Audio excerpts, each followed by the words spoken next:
D'aucuns savent que la Régie des eaux a connu une période difficile caractérisée principalement par un problème de déficit énergétique suite à la demande en énergie électrique qui dépassait largement l'offre des centrales hydroélectriques et thermiques existantes.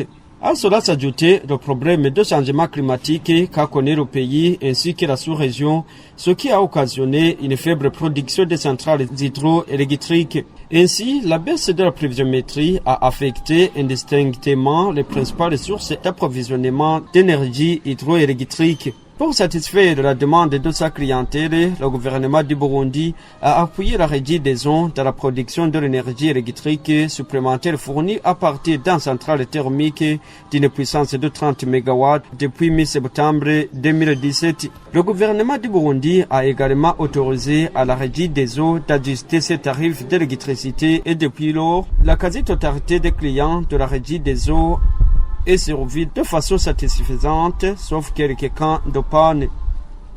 Ce 30 janvier 2018, la Régie des eaux a animé à l'intention de ces gros consommateurs une réunion de sensibilisation sur la gestion de l'énergie électrique. Jéroboam Menzeko Banyanga, directeur général de la Régie des eaux, s'est inquiété de la façon dont l'énergie souscrite n'est pas consommée totalement. Vous venez de constater, le constat est amer parce que les industriels ne consomment plus même l'électricité qu'ils avaient sollicitée, sur laquelle le gouvernement avait misé pour faire appel à cet investisseur. Et dans les interventions que vous avez suivies, vous avez constaté que les industriels ne sont pas prêts à ce qu'ils puissent bénéficier de l'électricité 24 heures sur 24 parce qu'ils évoquent le problème de la gestion de leurs charges. Le gouvernement réagit en faisant des efforts pour chercher de cette énergie. Ils avaient tablé sur les réclamations des industriels, mais malheureusement, comme vous l'avez constaté, même l'énergie auquel ils avaient souscrit, ils ne la consomment pas. Aussi, ils ne veulent pas, je dirais qu'ils ont évoqué des contraintes pour avoir de l'électricité 24 sur 24. Toutefois, la Régie des eaux va continuer à travailler rationnellement pour éviter la perte. Le directeur général de la Régie des eaux espère que d'autres industries vont bientôt s'implanter et vont consommer l'énergie. La Régie des eaux va continuer à travailler de façon rationnelle. On va gérer ce que nous avons, on va gérer le contrat. Mais nous sommes optimistes. Nous sommes optimistes que dans un proche avenir, nous sommes bien informés qu'il y a des industriels qui vont venir, qui vont travailler 24 heures sur 24 et qui auront besoin de l'électricité assez suffisant et que ce problème va être résorbé dans un proche avenir. Donc, entre-temps, nous allons gérer le contrat que nous avons rationnellement et gérer l'énergie que nous avons. Mais ce que vous avez constaté, nous devons toujours travailler de 6 heures du matin à minuit et continuer à gérer le courant que nous avons de façon rationnelle. La Régie des eaux, comme l'a indiqué son directeur général Jéroboam, se réduit du recouvrement de ses factures. Celui-ci a indiqué que son client est conscient qu'il doit payer l'énergie consommée. Maintenant, la Régie des eaux est très satisfait.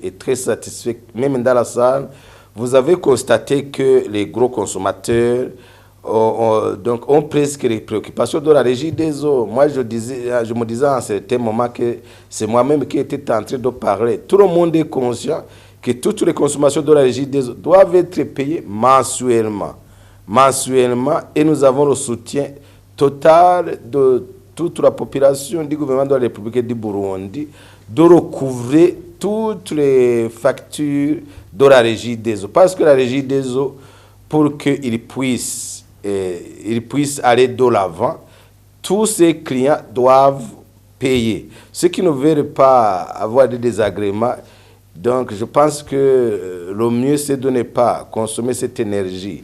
Parce que cette énergie, ça nous coûte cher et nous la payons mensuellement. C'est pourquoi les clients doivent aussi payer mensuellement.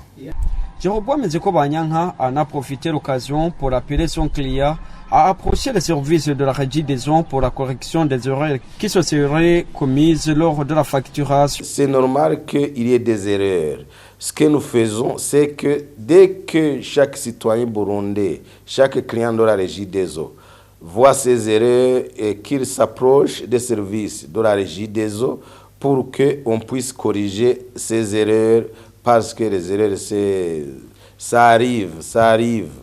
Et aussi, je profite de cette occasion pour interpeller tout client de la Régie des eaux qui constate qu'une facture est très grande et que ce client n'est pas à mesure de le payer immédiatement, qu'il s'approche aussi de la Régie des eaux, parce que la Régie des eaux est maintenant disposée à écouter toute sa clientèle, à suivre toutes les difficultés qu'il y a et à faire des aménagements de paiement, de faire une entente de paiement.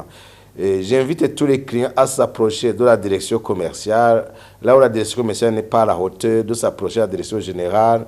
En tout cas, nous allons faire à ce que tous les clients de la Régie des eaux puissent bénéficier de l'électricité et de l'eau en permanence. Ce que nous ne voulons pas, ce sont ces gens récalcitrants qui se disent que nous sommes intouchables, que la Régie des eaux ne peut pas interrompre nos fournitures, mais les gens qui vont s'approcher de la Régie des eaux. Comme l'a indiqué certains des participants à cette réunion, la cause primordiale de la non-utilisation de l'énergie souscrite est les tarifs élevés de la Régie des eaux au moment où certaines industries ne sont pas à mesure de produire à la hauteur de l'énergie qu'elles auraient consommée.